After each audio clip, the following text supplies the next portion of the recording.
श्रोतागण, भाई और बहनों, मातृशक्ति को नमन। चैनल 24+ न्यूज़ के खास विशेष, मन को लुभाने वाला, अच्छा इंसान बनाने वाला, बच्चों को, युवाओं को, बुजुर्गों को, वरिष्ठ नागरिकों को अच्छे संस्कार देने वाला, स्वास्थ्य के नए नए टिप्स देने वाला, लाइफ स्टाइल के बारे में, धर्म दर्शन के बारे में, अवेयरनेस के बारे में नए नए सूत्र देने वाला पुनरुत्थान कार्यक्रम में आप सभी का हार्दिक स्वागत है, अभिनंदन सत्कार है। पुनरुत्थान कार्यक्रम में हम प्रतिदिन नए नए विषयों के साथ प्रवेश करते हैं। इसी क्रम के अंदर आज का विषय जो है वो एक सामाजिक बुराई की ओर इंगित कर रहा है और उस बुराई से हम कैसे निकलें उसके बारे में बताया जाएगा। तो आज का हमारा विषय है, जब रक्षक बने भक्षक।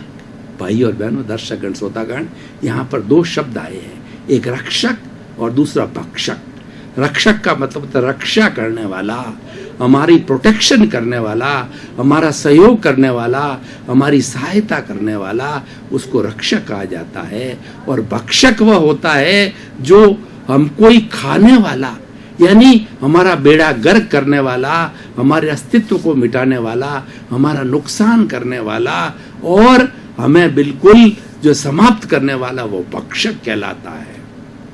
देखिए, आज समाज में रक्षक की कैटेगरी में कौन आते हैं?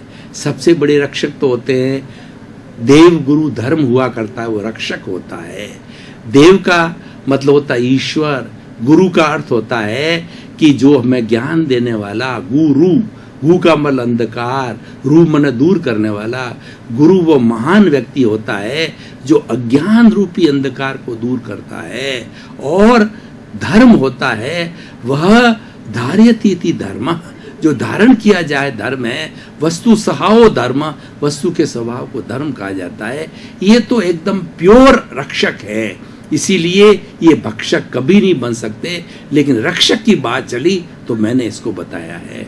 अब देखिए, संसारिक रक्षक कौन होते हैं? एक तो होते हैं माता पिता होते हैं, पुलिस वाले होते हैं, जज होते हैं, और उसके साथ के अंदर हमारी सेना के काम करने वाले होते हैं, और उसके साथ में जहाँ हम कार्य करते हैं वो एम्प्लॉयर होते हैं, हमारे रक्षक होते हैं।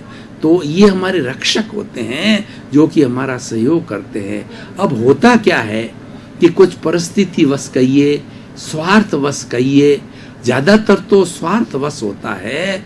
व्यक्ति बुराई जो करता है, अपराध जो करता है, उसके अंदर सब चार कारण बड़े आते हैं। सबसे पहला तो होता है, जितने आतंकवादी बनते हैं, जितने अपराधी बनते हैं, जितने डाकू बनते हैं, लुटेरे बनते हैं, मुख्य चार बातों के कारण होता है रक्षक भक्षक का बनता है। उसके बारे में बताया जाता है। सबसे पहला अभाव।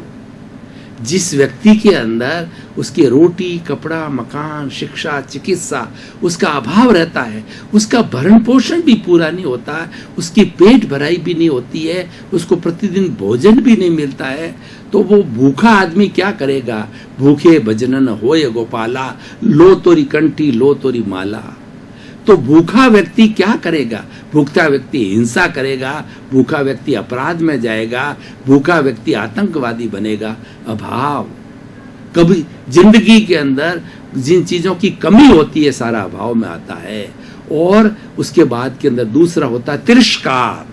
कई बार क्या होता है कि व्यक्ति को जो अपने घर से तिरस्कार मिलता है, और समाज से तिरस्कार मिलता है, और पंचायत से तिरस्कार मिलता है, सरकार से तिरस्कार मिलता है, चारों तरफ से वो तिरस्कृत हो जाता है। मित्र सर्किल से उसको तिरस्कार मिल जाता है, माता पिता से तिरस्कार मिल जाता है, तो सोचने लगता है इस दुनिया का सबसे गया बीता गया गुजरा मैं ही व्यक्ति हूँ, तो मैं क्या करूँ?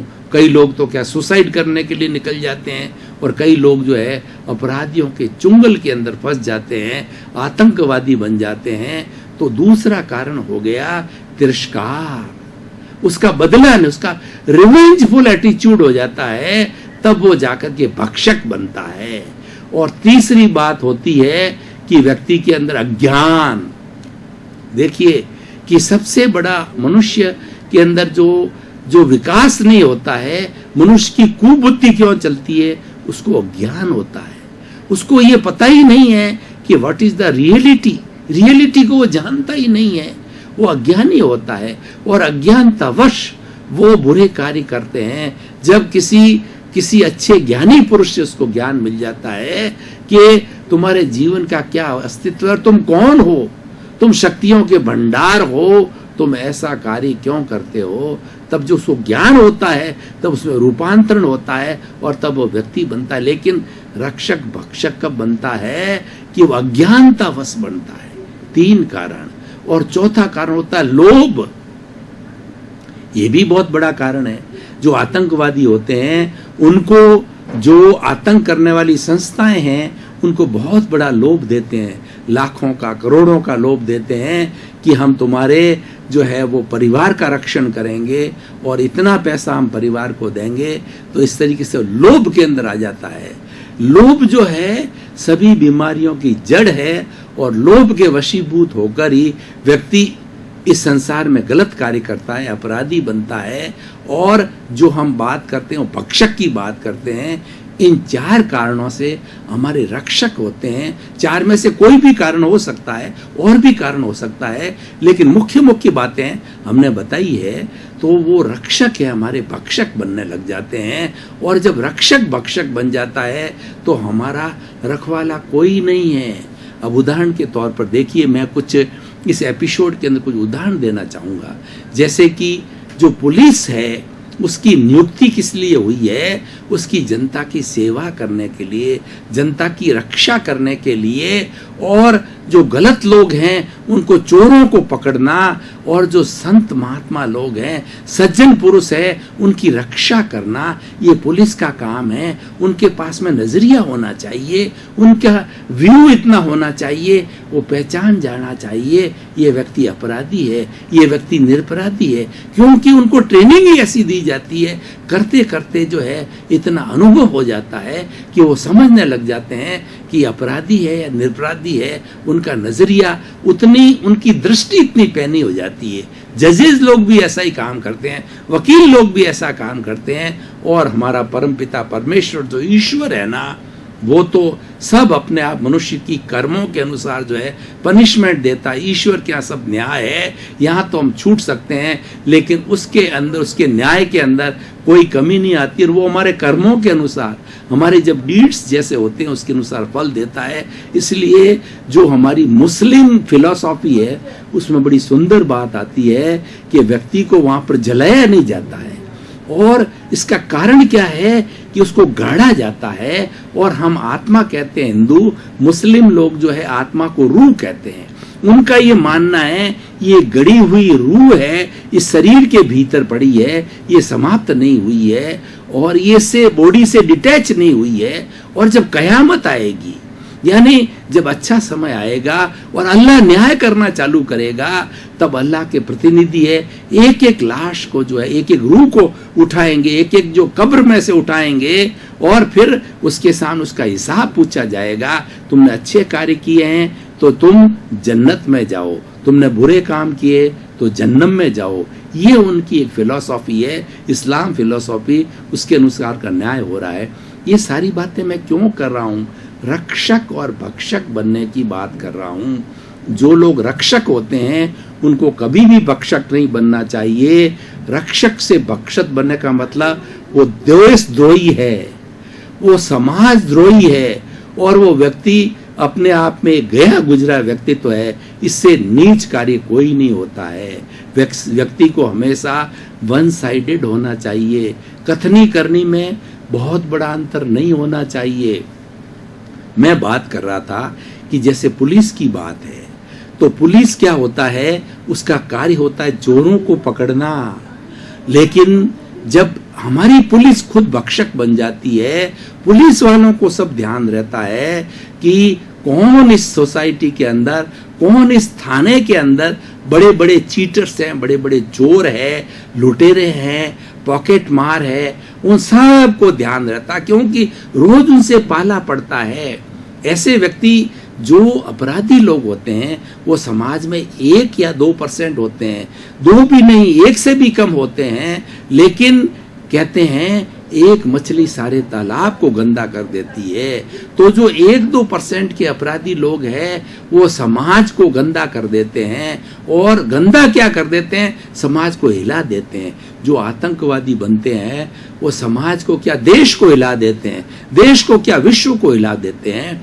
5-7 आतंकवादी किसी बड़ी पब्लिक प्लेस के अंदर घुस जाते हैं। हमारे जो है बॉम्बे के अंदर जो है ये ऐसा वारदात हुई थी, फ्रांस में हुई थी, और एवरी समय में जो है हर जगह वारदात हो, और वो ऐसी सेंसिटिव जगह जाते हैं जहाँ पब्लिक प्लेस होता है, बच्चों का स्कूल हो या हॉस्पिटल हो या वहाँ बहुत बड़ी जहाँ गैदरिंग हो, जहाँ पर कि मेले लगे हुए, कुंभ के मेले वगैरह, वहाँ ये दहशत फैलाते हैं, ये भक्षक बनते हैं।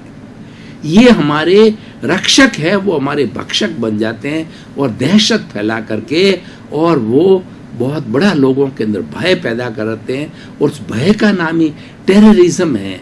आदमी कांप जाता है, देश कांप जाता है, दुनिया कांप जाती है, ऐसा कार्य वो करते हैं। तो भाई और बहनों, अपन बात कर रहे थे कि पुलिस के लोग क्या होते हैं। मैं किसी व्यक्ति विशेष की बात नहीं कर रहा हूं, मैं उन लोगों की बात करना चाह रहा हूं जो रक्षक हैं, भक्षक बन जाते हैं। वो पुलिस वाले जो है चोरों के साथ मिल जाते हैं, पॉकेट मार के साथ मिल जाते हैं, उनका शेयर लेते हैं। तो इसी कारण से जो है ये सारी चोरियां होती है, और वो चोरियां पकड़ी नहीं जाती क्योंकि मिले हुए हैं घर का भेदू लंका ढाए। घर के हमारे रक्षक जो है वो उनके साथ मिले हुए होते हैं, इसीलिए वो पकड़े नहीं जाते हैं। अब देखिए, कहा जाता, हमारे कहावत है कि जब बाढ़ ही खेत को खाने लग जाए, यानी जो हमारा जो कृषि करते हैं, खेती बाड़ी करते हैं, तो उस कृषि के चारों तरफ जो फसल होती है वहाँ हम बाढ़ लगाते हैं। बाढ़ इसीलिए लगाई जाती है कि कोई पशु जो है वो भीतर आकर के उस खड़ी फसल को नष्ट ना करे, इसके लिए बाढ़ बनाई जाती है। तो अब होता क्या है कि अब उसको बाढ़, मान लीजिए 2 पार्टनर है, तो एक पार्टनर की नीयत खराब हो गई कृषि के अंदर, तो जो उसने बाढ़ का प्रोटेक्शन दिया वो रात्रि के अंदर जो है वो फसल को भी गायब कर ले, पकी हुई फसल को, यानी वो रक्षक भक्षक बन गया।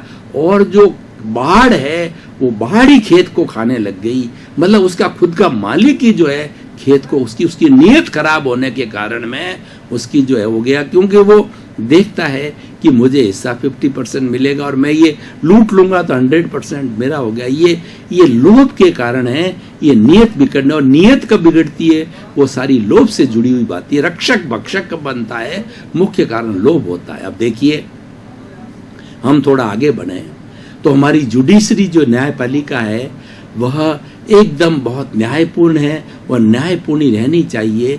परंतु क्या होता है कि मैं किसी का नाम, व्यक्ति विशेष की बात नहीं कर रहा हूं, मैं व्यवस्था की बात कर रहा हूं।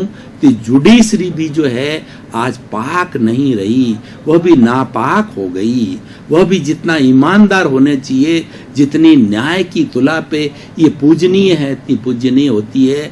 कुछ जो जजेज हैं वो मिल जाते हैं, मर्डरर से मिल जाते हैं, अपराधियों से मिल जाते हैं और उनका बचाव कर लेते हैं। तो वो अपने लेवल पर बचाव कर लेते हैं, लेकिन एक जो है कोर्ट के बाद दूसरा कोर्ट होता है, दूसरे कोर्ट में क्या होता है वो बात अलग है। लेकिन लोभ के वशीभूत होकर के वो हमारे रक्षक है, वो भक्षक बन करके अपराधियों को जो है वो सुरक्षित कर लेते हैं, सुरक्षा कवच बन जाते हैं। अब मैं राजनीति की बात करूं कि राजनीति के अंदर जाने वाले हमारे एमएलएज है, एमपीज है, मिनिस्टर हैं, वो सब हमारे रक्षक हैं, वो हमारी रक्षा करने वाले हैं। लेकिन वो भी लोभ के वशीभूत होकर के, घूस लेकर के और ऐसा कार्य कर बैठते हैं जो कि समाज के लिए घातक हो जाता है।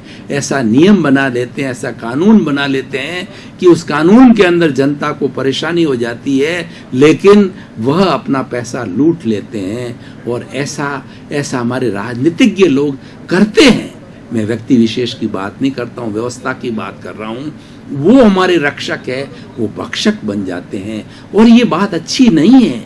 रक्षक है, उसको रक्षक ही रहना चाहिए। और ये लोभ का घड़ा है, ये पाप का घड़ा होता है, ये फूटता है। जब ईश्वर का न्याय है, ईश्वर के न्याय से गॉड फियरिंग होना चाहिए, ईश्वर से डरना चाहिए, क्योंकि सभी को इस संसार में कोई भी जो है वो व्यक्ति अमर नहीं है। आखिर उसको ईश्वर के घर जाना है, उसको अपने कर्मों का हिसाब चूकना है, वो हिसाब उसको खुद को ही चुकाना पड़ेगा। हमारे राजस्थानी के अंदर एक बहुत बड़े पीपा जी कवि हुए हैं, उन्होंने कितनी सुंदर बात की है। पीपा पापन कीजिए अड़बो रहीजे आप, करनी जासी आपरी कुण बेटो कुण पाप। हम लोभ के वशीभूत होकर के रक्षक से भक्षक बनते हैं, लेकिन जब ईश्वर के यहाँ जाते हैं, हंटर पढ़ते हैं, तो वो कहते हैं कि मैंने तो पुत्र के लिए किया, पत्नी के लिए किया, बेटी के लिए किया। वहां यमराज उसकी बात को सुनने वाले नहीं है, वो तो ये कह रहे हंटर तुम्हारे पड़ेंगे, उसमें वो हिस्सेदार नहीं है, क्योंकि ये दुष्कार्य तुमने किया है, ये भक्षक तुम बने हो, वो नहीं बने। तो भाई और बहनों, दर्शकगण, श्रोतागण, मैं इस एपिसोड को, मैं इस पुनरुत्थान कार्यक्रम को जो है आज के सिनेरियो से जोड़ना चाहता हूं और कुछ निष्कर्ष की बात इससे निकालना चाहता हूं कि आज समाज में अवेयरनेस आनी चाहिए और व्यक्ति को जो जिस पद पर है, जो जिस सेवा कार्य में लगा हुआ है, रक्षक बना हुआ है, उसको भक्षक कभी नहीं होने चाहिए। जैसे कि माता पिता है, वो माता पिता अपनी संतान के रक्षक होते हैं, उनको अपनी संतान का भक्षक कभी नहीं बनना चाहिए, और नॉर्मली बनते भी नहीं है, कि माता पिता तो इस संसार के जो भगवान होते हैं, तो वो अपनी संतान सबसे लाडली होती, प्रिय होती है, और वो जो है वो अपने दिल का जिगर का टुकड़ा होता है, वो कलेजे की कोर होती है, अपना उसके लिए नहीं करते हैं। लेकिन कभी लोभ के वशीभूत होकर के क्या होता है वो हमको पता ही है। लोभ के वशीभूत होकर के अपने माँ बाप अपनी बेटी को बेच देते हैं और ऐसे कुकर्मियों के हाथ सौंप देते हैं, वेश्यालयों के अंदर सौंपने चले जाते हैं। तो ये रक्षक भक्षक बन गया। कितना घृणित कार्य है। देखिए कि वह उसकी संतान है, वो कलेजी की कोर है, किसको सौंप रहा है? चंद टुकड़ों के लिए सौंप रहा है। बहुत गलत बात है। जासूस लोग होते हैं, वो देखिए बहुत बड़ा एक प्रतिष्ठित व्यक्ति होता है, जो कि ऊंचे पद पर होता है, रक्षा का कार्य उसके बाद में होता है, वो जासूस बन जाता है और हमारे बड़े बड़े रक्षा के डॉक्यूमेंट्स हैं वो दूसरे देश को मुहैया करा देता है, उपलब्ध करा देता है। तो रक्षक बड़ा भक्षक बन गया। वो थोड़े से चंद टुकड़ों के लिए, चंद रुपयों के लिए कितना बड़ा घृणित कार्य कर रहा है।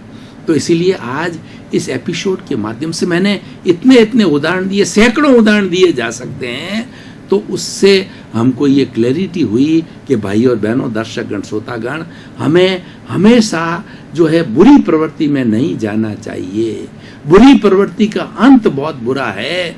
व्यक्ति चाहे सूखा खा ले और चाहे वो साधारण से साधारण जीवन यापन कर ले, लेकिन उसको अपराध, उसको बुराई, चोरी, जारी, ऐसी चीज़ों में कभी नहीं जाना चाहिए। और ऐसी चीज़ों में हम पैर देते हैं, हम प्रथम कदम देते हैं, तो हमारे भीतर विराजमान शुद्ध आत्मा भगवान है, हमको जगाते हैं। आपने कभी महसूस किया होगा कि हमारे भीतर दो तरह की विचारधारा चलती है। अगर मान लो पैसा पड़ा कीमती है, अगर मान लो नोट का हमारे ध्यान में आ गया कि नोटों का थैला है, एक बात चलती है, कोई देखने वाला नहीं है, इसको उठा ले और घर ले जाओ। लेकिन भीतर से एक आवाज आती है कि जो अपना सो अपना, पराया सो पराया, ये चीज़ पराई चीज़ है, ये चीज़ जो है मिट्टी समान है, ये मेरी नहीं है। तो वो आत्मा जागृत होती है, वो आत्मा बोलती है और वह व्यक्ति उस बैग को उठा करके थाने में सुपुर्द करता है। हम कई बार अखबारों में पढ़ते हैं 2-2, 5-5 लाख रुपयों की जो है वो ऑटो वाले ने वो पैसा थाने में सुपुर्द किया। वो महान व्यक्ति होते हैं, वो रक्षक है। देखिए, रक्षक और भक्षक का यहाँ पता पड़ता है। वो चाहता तो उसको जो है वो चोरी कर लेता, लेकिन वह जो रक्षक बना रहा वो भक्षक नहीं बना। तो कैसी भी टफ कंडीशन हो तो देशद्रोही नहीं बनना चाहिए, हमें जासूस नहीं बनना चाहिए और समाज कंटक नहीं बनाना चाहिए। अब देखिए, जो दवाएं बनाने वाले होते हैं, बड़ा उपकार है हमारा उनके ऊपर। क्योंकि हमारे पर उनका उपकार है। अच्छी अच्छी दवाएं बना करके हमारा स्वास्थ्य मेंटेन करते हैं, लेकिन वो लोभ के कारण जो इस तरीके की खाली पानी के पैसे बना लेते हैं, ऐसी दवाएं बना लेते हैं महंगी कि जो असरकारी नहीं हो, और वो ऐसे कार्य करने लग जाते हैं, मिलावट का कार्य करते हैं, और वो हमारे लोगों के, हमारी जनता के जो है स्वास्थ्य के साथ खिलवाड़ करते हैं। ये सारे जितने भी, और जो खेती बाड़ी करने वाला है, व्यापारी है, वो उसका हम बहुत बड़े उसके प्रति कृतज्ञ हैं कि वो बहुत सी चीजें ला करके और हमको अच्छी रेट पे मुहैया कराता है, लेकिन वो मिलावट करता है तो वह रक्षक हमारा भक्षक बन जाता है। दर्शकगण, श्रोतागण, भाई और बहनों, आपका बहुत बहुत धन्यवाद, आपके प्रति कृतज्ञता। पुनरुत्थान कार्यक्रम के अंदर सभी बातें बताई जाती है, अच्छी अच्छी शिक्षाएं दी जाती है, और हम यूनिवर्सलाइज योर कॉन्शियसनेस जो है वो हमारे पुनरुत्थान कार्यक्रम का उद्देश्य है कि जगत कल्याण करना। जय जगत, सर्वे भवन्तु सुखिनः, सर्वे भवन्तु निरामया। इसी क्रम में आपका जीवन आनंदमय हो, मंगलमय हो, प्रेममय हो, सुखमय हो, और हमेशा आप समाज के रक्षक बने रहें। आपके प्रति मंगल भावना, शुभकामना।